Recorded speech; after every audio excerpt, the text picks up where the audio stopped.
Assalamualaikum warahmatullahi wabarakatuh. Selamat pagi anak-anak. Gimana kabarnya hari ini? Semoga semuanya sehat walafiat ya. Nah, pada pagi hari ini kita akan mempelajari dampak konsep gender dan bentuk-bentuk ketidakadilan gender. Nah, sebelum kita akan memulai kepada materi, kita akan membaca basmalah bersama-sama. Bismillahirrohmanirrohim. Nah, baik anak-anak, sebelum masuk kepada materi inti, kita akan mengulas sedikit mengenai pertemuan kemarin, yaitu materi mengenai teori gender. Ada yang masih ingat dengan konsep atau teori gender pada minggu lalu? Baik, sekarang kita akan mereview kembali materi sebelumnya.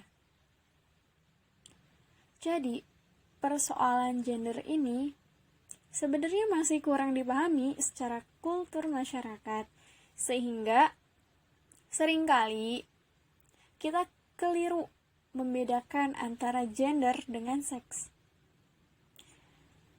Karena sebenarnya gender dan seks ini merupakan dua hal yang berbeda. Gender adalah cara pandang manusia terhadap perempuan dan laki-laki berdasarkan konstruksi sosial budaya yang berkaitan dengan sifat, status, posisi, nilai ataupun perannya di dalam masyarakat. Sedangkan seks ini merujuk kepada perbedaan jenis kelamin antara perempuan dan laki-laki secara biologis yang berkaitan dengan prokreasi dan reproduksi. Perlu diingat ya, perbedaan antara gender dengan seks ini. Jadi, dengan demikian, gender ini merupakan sebuah perbedaan tingkah laku antara laki-laki dan perempuan yang dibentuk secara sosial dan budaya dalam proses yang sangat panjang.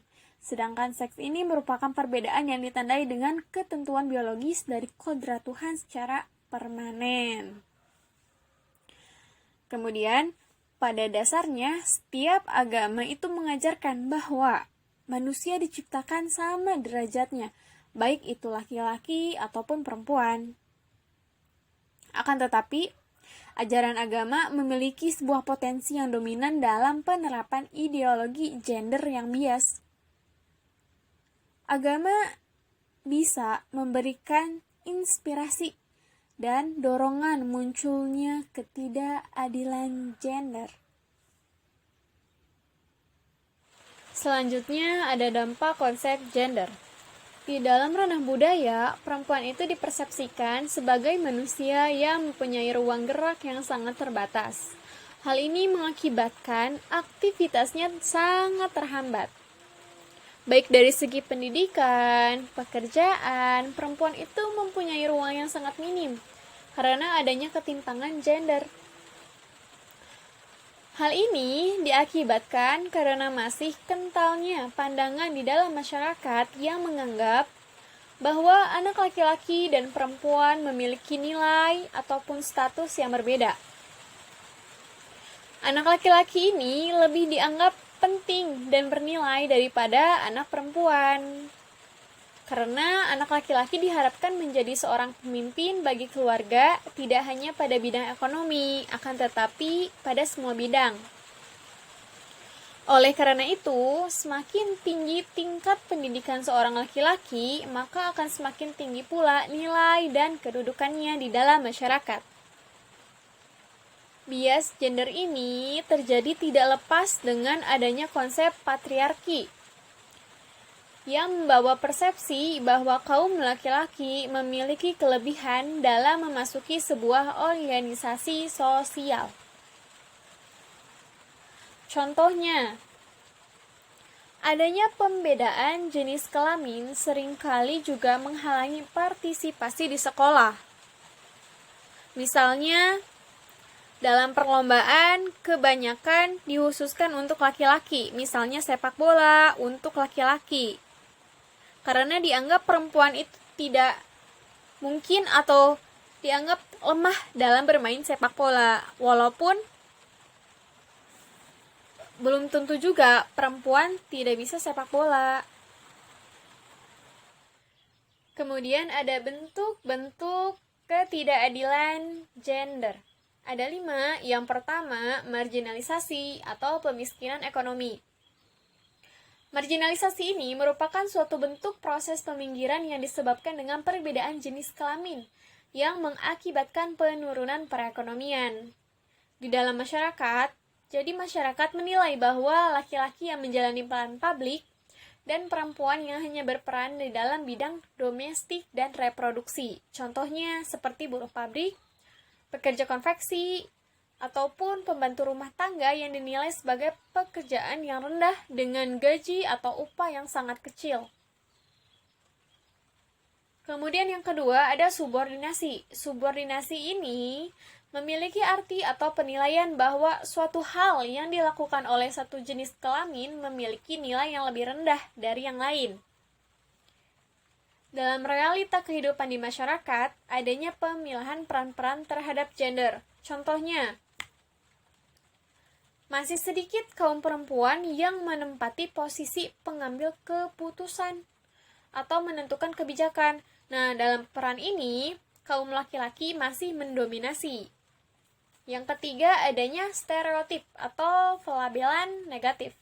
Stereotip ini merupakan labelisasi atau pemberian cap buruk atau penilaian negatif terhadap seseorang ataupun kelompok dengan anggapan yang tidak benar.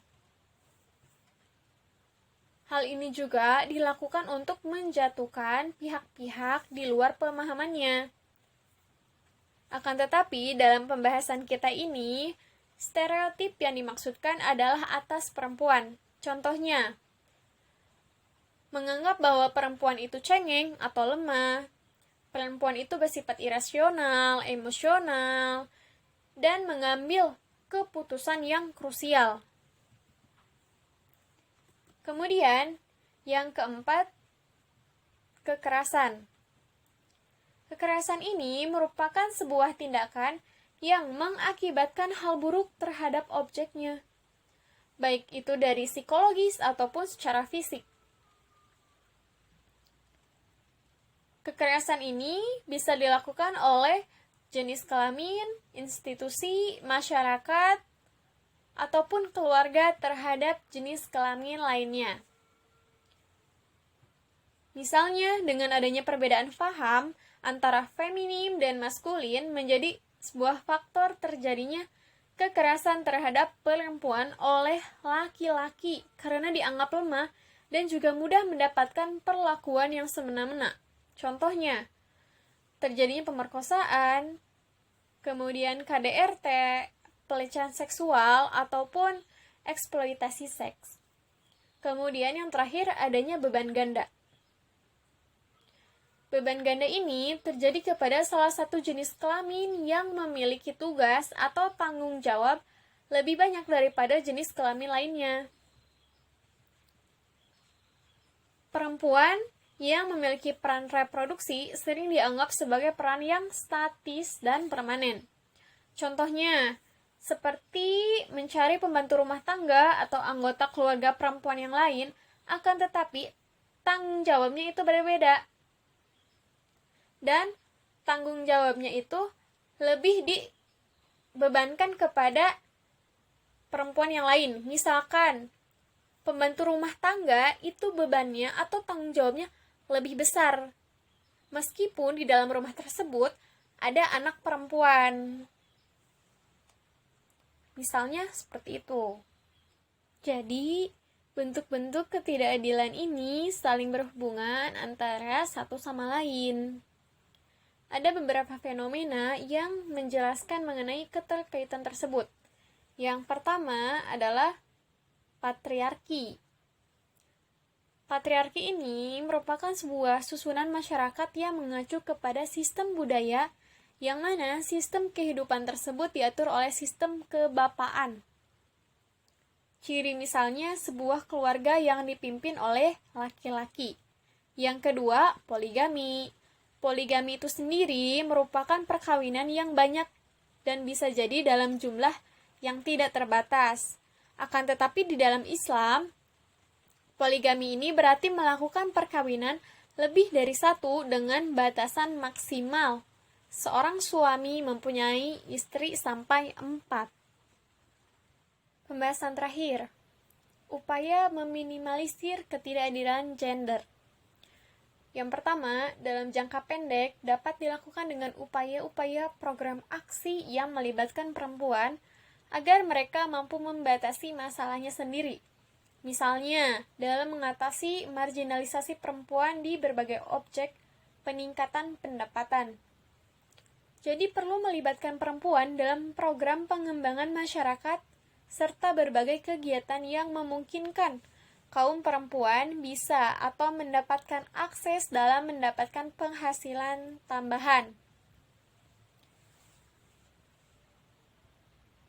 Misalnya dalam subordinasi, perempuan perlu diupayakan pelaksanaan pendidikan dan mengaktifkan berbagai organisasi atau kelompok.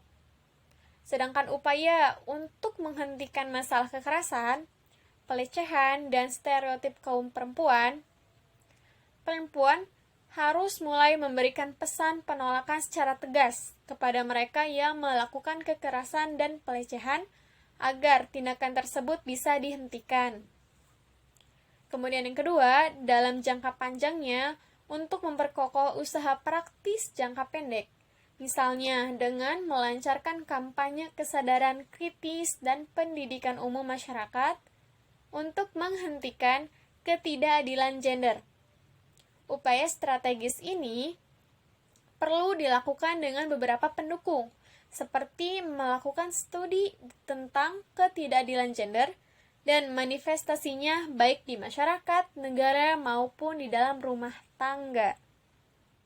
Kesimpulannya, dampak konsep gender ini sangat terasa oleh kita, terutama oleh kaum perempuan, di mana dampak ini seringkali terjadi di dalam masyarakat, bahkan di dalam kehidupan kita sehari-hari.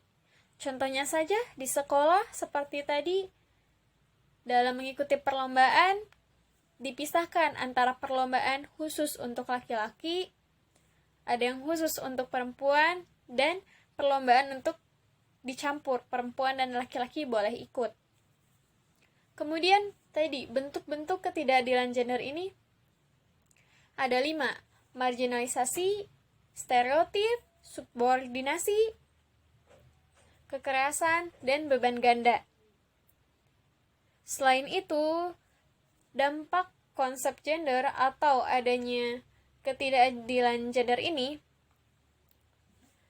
masih berkaitan erat dengan kehidupan kita yang masih menjunjung tinggi konsep patriarki. Dan upaya-upaya yang bisa kita lakukan adalah sudah dijelaskan, tadi ada jangka pendek dan jangka panjangnya.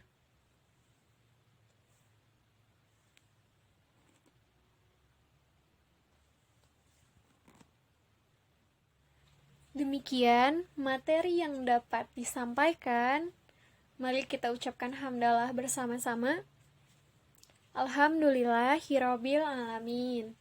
Mohon maaf apabila ada kekurangan atau salah-salah kata. Semoga bermanfaat. Kita akan bertemu kembali minggu depan pada pertemuan ketiga. Masih daring ya? Nanti kita akan membahas mengenai faktor-faktor pelestarian ketidakadilan gender. Wassalamualaikum warahmatullahi wabarakatuh.